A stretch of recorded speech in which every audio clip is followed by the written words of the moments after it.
Hi అండి. నమస్తే. నేను మీ తేజస్‌ని. Welcome back to our channel. ఇవాళ వచ్చి టెంపుల్ స్టైల్‌లో పులిహోర ఎలా ప్రిపేర్ చేయాలో చూద్దాము.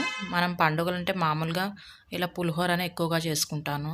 దేవుడికి నైవేద్యంగా పెట్టడానికి.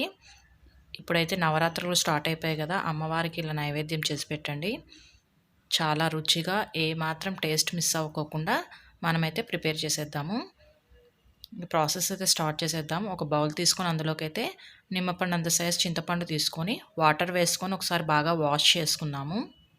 ఆ వాటర్ అన్నీ వంపేసి ఇంకొన్ని వాటర్ వేసుకొని చింతపండునైతే ఒక అరగంట పాటు బాగా నానబెట్టుకుందాము. దీనికైతే మనం పొడినైతే ప్రిపేర్ చేసుకుందాం. మిక్సీ జార్ అయితే తీసేసుకుందాము. ఇక్కడైతే 3 టేబుల్ స్పూన్ దాకా నువ్వులు వేసుకుందాము. అలాగే 1 టేబుల్ స్పూన్ జీలకర్ర వేసుకొని మూత పెట్టేసి ఫైన్ పౌడర్గా మిక్సీ పట్టేసుకుందాము. ఇప్పుడైతే ఇది పక్కన పెట్టేసుకుందాము. స్టవ్ ఆన్ చేసి బాండ్లీ పెట్టుకొని ఇందులోకైతే ఒక గరిటె దాకా ఆయిల్ వేసుకుందాము.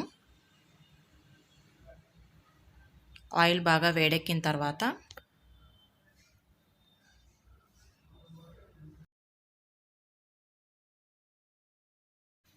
ఇందులోకైతే ఒక 5 టేబుల్ స్పూన్ల దాకా పల్లీలు అయితే వేసేసుకుందాము. లైట్గా కలర్ చేంజ్ అయ్యే వరకు అయితే వేపేసుకుందాము. ఇలా వేపుకున్న తర్వాత ఇందులోకైతే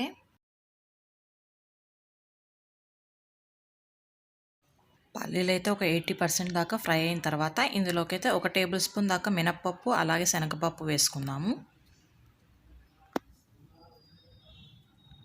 లైట్గా ఫ్రై చేసేసుకుందాము. అలా ఫ్రై అయిన తర్వాత ఇందులోకైతే ఆవాలు 1 టేబుల్ స్పూన్ వేసుకుందాము.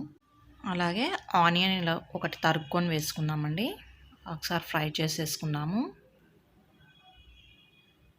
అలాగే ఇందులోకైతే ఒట్టిమిరపకాయలు ఒక 2 కట్ చేసి వేసుకున్నాము.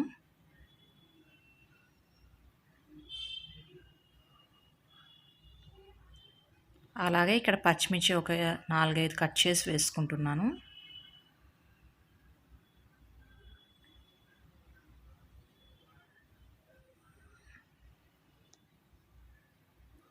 ఆనియన్ కాస్త ఫ్రై అయిన తర్వాత కరివేపాకు కొద్దిగా వేసుకున్నాము. అంతా ఒకసారి బాగా కలిపేసుకున్నాము. చింతపండు బాగా నానిపోయిందండి. ఇప్పుడు అయితే బాగా ఇలా మిక్స్ చేసుకుంటూ అందులోని రసం అంతా తీసి పక్కన పెట్టేసుకుందాము. ఇప్పుడు మా ఫ్రై అయిన ఆనియన్స్లోకి అయితే ఈ చింతపండు పులుసు అయితే పోసేసుకొని ఒకసారి బాగా ఇలా ఉడికించుకోవాలి. అది దగ్గర పడే వరకు. అలా దగ్గర పడుతుండగా మనం ఇందాక మిక్సీ పట్టుకున్న నువ్వుల పొడి ఉంటుందిలా అది వేసేసుకొని బాగా ఫ్రై చేసేసుకున్నాము పచ్చివాసన పోయే వరకు. ఇందులోకైతే కారం 1.5 టేబుల్ స్పూన్ వేసుకున్నాను నేనైతే. ఆల్రెడీ మనం మిరపకాయలు వేసుకున్నాము, అలాగే ఎండుమిర్చి కూడా వేసుకున్నాము. చూసి వేసుకోండి కారం మీకు తగినంత. అలాగే సాల్ట్ తగినంత వేసుకొని ఒకసారి బాగా మిక్స్ చేసుకున్నాము.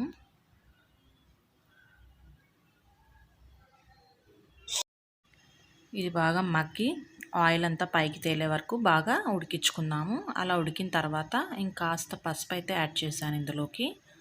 ఒకసారి బాగా వేపుకొని స్టవ్ ఆఫ్ చేసేద్దాము. ఇక్కడైతే రైస్ బాగా పొడి పొడిగా వండుకున్నానండి. పక్కన పెట్టేసుకున్నాము. ఇప్పుడైతే చింతపండు గుజ్జులోకి అయితే ఇందాక మనం వేడి వేడి రైస్ అయితే వేసేసుకున్నాము. మీకు ఎంత క్వాంటిటీ కావాలో అంత అయితే యాడ్ చేసుకోండి. ఇది కాస్త చల్లారిన తర్వాత అయితే మిక్స్ చేసుకుందాము. ఎందుకంటే ఎక్కువ వేడి మీద కలిపితే అన్నం ముద్ద అవుతుంది. లైట్గా కలిపేసుకుందాం. ఇప్పుడైతే